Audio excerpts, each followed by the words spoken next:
of a how-to tutorial on how to swap over a front isolator on a 2007 XB12X. Now, this little puppy here is the one that I've just pulled out of the bike previously, and you'll see on all the corners there it's actually started to tear through, and it's the same on the underside as well, just there on both sides. I don't know if you can see it too clear on the video, but how I knew that was gone is the bike started to vibrate a fair bit more than it probably normally would.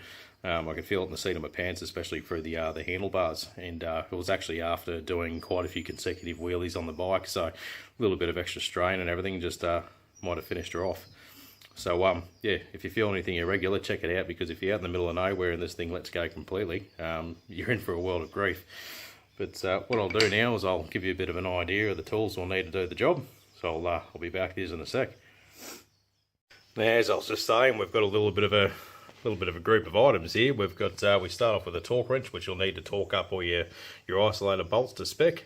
Your ratchet, you'll need a set of Imperial hex head bits as well for your ratchet, and also some star bits here for the ratchet as well, which I'll show you, one by one what we're going to need these items for. Now, you'll also need to grab yourself some of this stuff here. It's basically an anti-seize. I'm using the Penrite copper anti-seize here.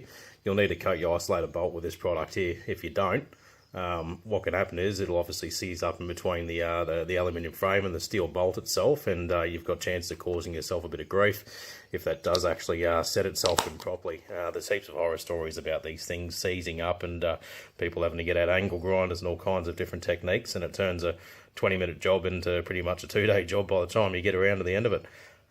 So they're the items you'll need, all pretty basic stuff and fairly cheap items. You'll also obviously need your new isolator. Now, this one here, I actually bought out SRW Moto. Just move the dog out of the way. SRW Moto in Melbourne. I really recommend Peter Woodruff for any Buell parts whatsoever. The guy's an absolute legend. He knows his stuff back to front, and I've never actually been to a business with better service, so definitely check him out. And price-wise, he's generally better than Harley Davidson as well. So this one here, you'll see with Peter's kits, it comes with 2 new bolts, which go into the actual motor itself with the mount, and it also comes with the new isolator bolt as well. So you'll find if you buy it through Harley, all you'll get are these 2 little items here, whereas Pete always makes sure you have a new bolt. So the manual actually recommends you replace these. So that's quite strange Harley doesn't do that. But what I'll do now is I'll give you a bit of an idea on what we're going to do to start off the project. So looking at the bike, you'll find, I can get up under here. There we go. So it's showing us the 3 bolts. So we've got the 2 bolts on the motor, and then we've got the isolator bolt running up into the frame.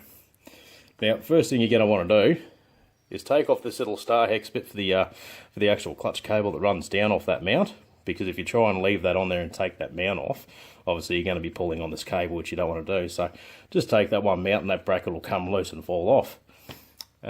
Yeah, so basically what I'll do is I'll get busy and get on to the next step. Okay, now what we've done is we've basically loosened up that bracket that's holding the clutch cable up the isolator mount. I've supported the bike using a jack. I mean, any scissor jack or any type of jack will do as long as it's secure. I've got the bike sitting on the racing stand at the moment.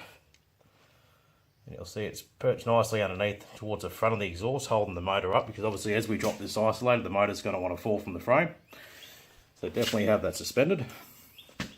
What I'm using here is basically the ratchet with the Allen bit going right up into that isolator. That's the first thing I'm going to loosen. So using a breaker bar, let's see how this goes. I'm holding this one-handed, so hopefully I don't drop anything.